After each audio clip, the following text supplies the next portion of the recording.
Dr. Emily Porter. I'm a board-certified emergency physician in Austin, Texas. So I'm also happen to be the sister of Katie Porter, who's a representative in Congress, who about a week ago made national headlines for her whiteboard. Right now, we're in the middle of this coronavirus outbreak. And everyone is really confused because they don't understand why are the bars closing? Why is everyone hoarding toilet paper? And what does social distancing mean? What does flatten the curve mean? I'm going to show you on my whiteboard why doctors, governors, and other people around the country are concerned about coronavirus and why every American should be. And really everyone around the world should be. So numbers wise, in America, we have 331 million people. So the CDC is estimating that about 40 to 70% of them will get infected. So to make the numbers easy, I'm going to say that it's 150 million people. That's about 45%. So on the lower end of that 40 to 70%. So if 150 million people get infected, 80% of them are going to be just fine. So 20% of people will need hospitalization.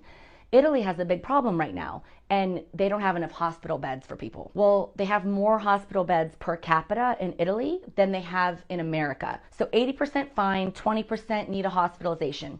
5 to 10% of the 150 million that get infected are going to need a ventilator, life support. What it does is it helps their lungs rest, it helps their heart rest, it gives their body time to heal because we don't have a cure for this virus, we don't have an antiviral drug that works, and we don't have a vaccine. Let's say 5% of the people need ventilators. 5% of 150 million people is 7.5 million vents needed in America.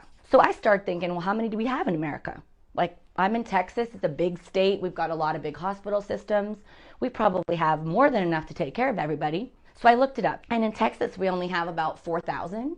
And so America-wide, we have about, they estimate between 72,000 and 120,000. We're going to say we have 150,000. So let's say we have 150,000 vents available in the country. 0.02% of people could get a ventilator if they needed one. 1 in 50 people who need a ventilator can get one. That means that 49 people out of 50 are going to die. That is scary. That should scare you. That scares me. That should scare everybody who can understand basic math, including my second grader, that 1 in 50 are bad odds. So what that also means is that the doctors have to choose who that 1 in 50 is. Can you imagine? Can you imagine if you had to say, oh, I'm sorry, you have had cancer before, so therefore you don't have a perfectly clean bill of health, so you're not worth saving. Can you imagine saying, oh, I'm sorry, you're 80 and I've got a 30-year-old that needs the ventilator? Making those choices, because that's what they're doing in Italy right now. Unless you want somebody to decide whether you're worth saving, or your dad, or your sister, or your baby, or your grandma is worth saving, you have to do your part to prevent us from having to make these decisions, because we're heading there, and we're heading there very, very quickly. So you've heard about flattening the curve.